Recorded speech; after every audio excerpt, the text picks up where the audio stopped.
Hi எல்லோருக்கும் வணக்கம். Bigg Boss season 8 Tamil. So அந்த வீடியோவில் நம்ம நாமினேஷன் ஃப்ரீ பாஸ் வந்து பார்த்தீங்கன்னா ரஞ்சித்துக்கு தான் வந்து டிமாண்ட் பண்ணியிருக்காரு.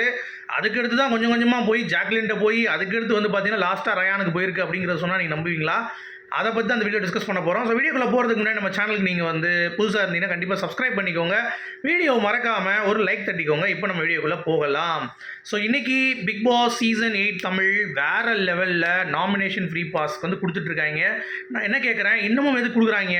இன்னும் 4 வாரங்கள் எஞ்சியுள்ள நிலையில் கண்டிப்பாக வந்து பார்த்தீங்கன்னா இதை கொடுப்பது அப்படிங்கிறது ரொம்ப ரொம்ப தவறான ஒரு செயல். அது அவங்க பண்ணியிருக்கக்கூடாது அப்படிங்கிறது தான் என்னுடைய பாயிண்ட் ஆஃப் வியூ. சரிங்களா? ஏன்னா அது வந்து டிசர்வ்டாக எவனா ஒருத்தன் உள்ள போயிடுவான். அது வந்து லக்கு ஃபேவர் ஆயிரும். அங்கே உழைப்பு போட்டுட்ருக்கான் ஒருத்தனும். அப்படிங்கிறப்ப ஒருத்தன் வந்து ஈஸியாக போயிட்டான் அப்படின்னா அது வந்து ரொம்ப தப்பு. ஸோ அட்லீஸ்ட் இந்த வாரத்தோட முடிச்சிருங்கன்றேன், அடுத்த வாரத்தோட.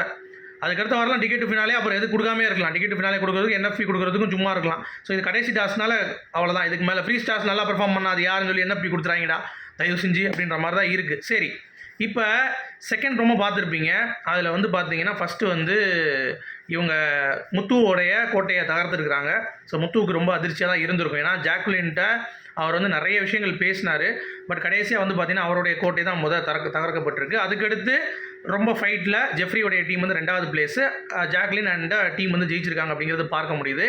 ஸோ அன்ஷிதாவுக்கும் பவித்ராவுக்கும் என்ன பிரச்சனை அப்படின்னா, தன்னை வந்து யாருனாலும் அவங்க போய் அடிப்பாங்க, குரூப்பாக போய் அட்டாக் பண்ணுவாங்க. அப்போல்லாம் வந்து வாய் பர்ஸை வச்சு மூடிடுவாங்க, அப்படி கிறுக்குன்னு மூடி வச்சுருவாங்க. இப்போ வந்து பார்த்தீங்கன்னா வாய் மணி பர்ஸ் மாதிரி பரவாயில்லன்னு திறந்துடும். ஏன்னா அந்த அம்மா வந்து பார்த்தீங்கன்னா அடிக்கிறாங்கல்ல.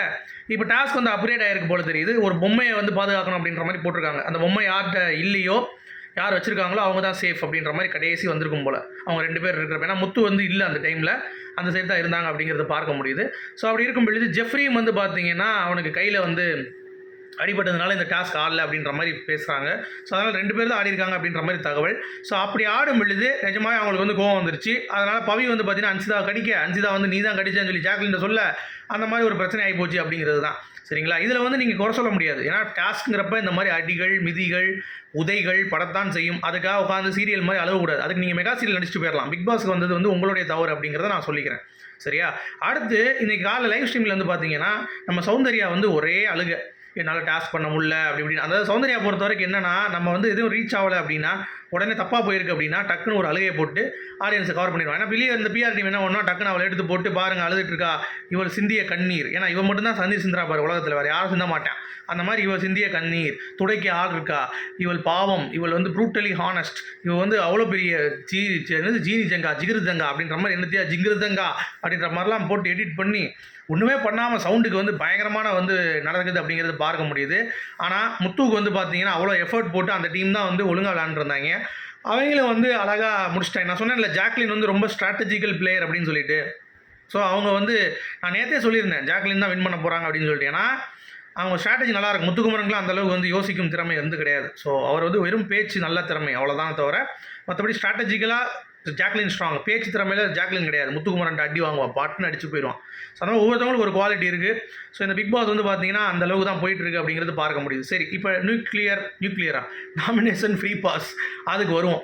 சரியா? அதில் வந்து பார்த்தீங்கன்னா யார் அப்படின்னு சொல்லி பார்த்தீங்கன்னா 3 பேர் யார் ஜெயித்தாங்க? ரஞ்சித்து, அப்புறம் ரயான் மற்றும் ஜாக்லின்.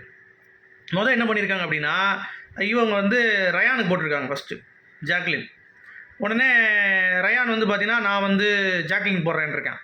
ரஞ்சித் வந்து நான் வந்து யாருக்குமே போடல, எனக்கு தான் போடுவேன் அப்படின்னு இருக்கார்.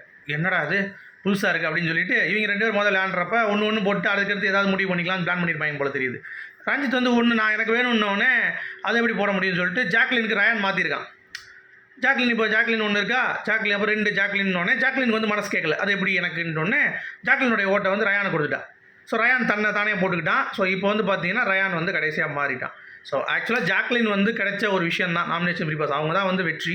அதை தூக்கி கரெக்டாக ராயனுக்கு வந்து பார்த்தீங்கன்னா ஃபேவரிசம் பண்ணி கொடுத்துருக்காங்க. ஸோ இது வந்து ரொம்ப ஒரு கேவலமான ஒரு ஆட்டம். ஏன்னா அவங்களுக்காக அவங்க ஆடி இருக்கணும். ஆக்சுவலாக வெற்றியாளர் ஜாக்லின் தான். அவங்க தான் ஸ்ட்ராட்டஜி நல்லா பண்ணியிருக்காங்க. So NFP deserve for Jacqueline. So அதனால் கண்டிப்பாக ரயான் கொடுத்துருந்தாலும் அதை பறித்து இவங்களுக்கு கொடுக்கணும். ஜெஃப்ரிக்கு மாதிரி பண்ணாதீங்க. கமல் சார் பண்ணோட்டம் பண்ண மாதிரி தயவு செஞ்சு பண்ணுங்கள். சரியா? அதுதான் வந்து எனக்கு இப்போ தெரியுது. ஸோ உங்களுடைய கருத்து என்ன அப்படிங்கிறத சொல்லுங்கள். மீண்டும் சந்திப்போம் அடுத்த வீடியோவில். Thank you, good bye.